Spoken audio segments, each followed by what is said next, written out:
బీజేపీలతోని చీకట్ల ఒప్పందం చేసుకున్నాడు. బిడ్డ బెయిల్ కోసం ఈ చేవెళ్ల నియోజకవర్గంలో కాసాని జ్ఞానేశ్వర్ను ఒక బలైన వర్గాలకు సంబంధించిన ముదిరాజు బిడ్డను ఎన్నికల్లో పెట్టి ఆయన ఎన్నికలు కూడా ప్రచారం చేస్తలేరు. ఈడ మా అక్క సబితమ్మ పొద్దటిపూటనేమో కారు గుర్తు అంటుంది, రాత్రిపూటనేమో కమలం గుర్తు అంటుంది. ఇది నిజం కాదా? నిజమా కాదా? కానీ మొన్న అసెంబ్లీ ఎన్నికల్లో మా లక్ష్మణని ఈ నుంచి గెలిపించనుంటే ఈ నియోజకవర్గం అంతా అభివృద్ధి చేసే అవకాశం ఉండే. ఎట్లనో అక్క తప్పించుకున్నది. కానీ ఇవాళ సొంత పార్టీ మొత్తం తీసుకెళ్ళి బీజేపీకి తాకట్టు పెట్టిరు.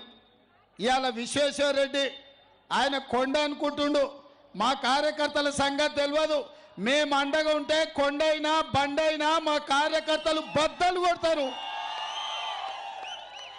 ఆయన కార్యకర్తలు ప్రజలు పోతే అపాయింట్మెంట్ తీసుకొని రావాలంటుండంట. అపాయింట్మెంట్ ఏమన్నా నీ దగ్గర వ్యాపారం చేయడానికి వచ్చిండ్రా, లేకపోతే నీ దవాఖానలు ఏమన్నా దుడ్లు తక్కువ చేయమని వచ్చిండ్రా?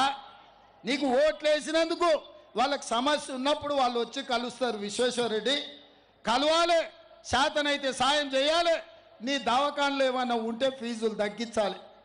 అందుకే ఇవాళ విశ్వేశ్వరరెడ్డి రాజకీయాన్ని కూడా ఒక వ్యాపారం లాగా చూస్తున్నాడు, లాభసాటి వ్యవహారంగా చూస్తున్నాడు.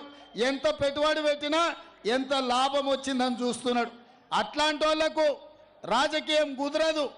ప్రజా జీవితానికి విశ్వేశ్వరరెడ్డి గారు ఉపయోగం లేదు. నీ దగ్గర ఎట్లాగూ 1000 కోట్లు ఉన్నాయి. మీ మోడీని అడిగి ఉత్తరప్రదేశ్లోనో బీహార్లోనో రాజస్థాన్లోనో రాజ్యసభ తెచ్చుకో విశ్వేశ్వరరెడ్డి. ఇక్కడ నీకు ప్రజలు ఓట్లు వేయరు.